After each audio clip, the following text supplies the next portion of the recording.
ஜாலிஃபோனிக்ஸோட second letter A. ஏவோட sound ஆ ஆ ஆ. நெக்ஸ்ட் லெட்டர் ஏ வேர்ட்ஸ் பார்க்கலாம். ஏ வேர்ட்ஸில் எல்லாத்துலேயுமே ஆ சவுண்ட் இருக்க மாதிரி ஃபர்ஸ்ட் குழந்தைங்களுக்கு இன்ட்ரடியூஸ் பண்ணுவோம்.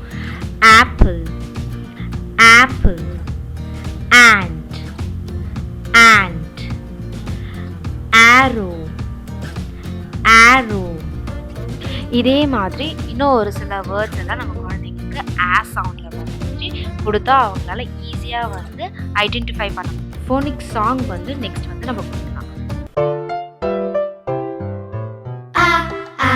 Answer my arm, answer my arm, answer my arm, they're causing me alarm.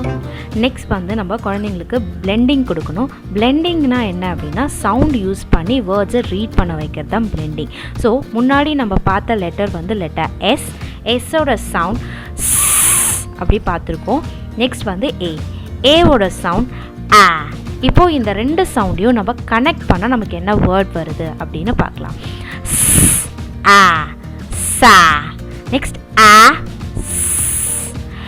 As. இப்போ நமக்கு ரெண்டு வேர்டு இருக்குது.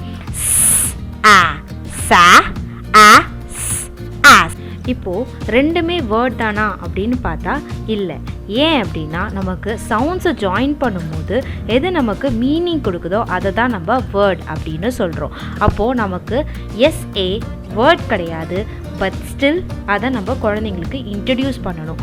ஏன் இன்ட்ரடியூஸ் பண்ணணும் அப்படின்னா நம்ம நெக்ஸ்ட் பார்க்க போகிற சவுண்ட்ஸ் எல்லாமே நம்ம கனெக்ட் பண்ணும்போது அப்போ நமக்கு வேர்டாக மாற்ற முடியும்.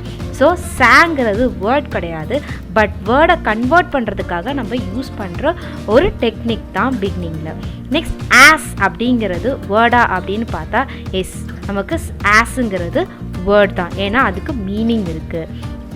நெக்ஸ்ட் இப்போ நமக்கு ரெண்டு வேர்ட் மட்டும்தான் இருக்குது. ஏன் அப்படின்னா நம்ம பார்த்துருக்கிறது எஸ் அண்ட் ஏ மட்டும்தான். அதனால் நமக்கு ரெண்டு வேர்ட் மட்டும்தான் இப்போதைக்கு மேக் பண்ண முடியும். அப்போ நெக்ஸ்ட் லெட்டர்ஸ் லேர்ன் பண்ணும்போது அதோட இதை கனெக்ட் பண்ணிக்கலாம்.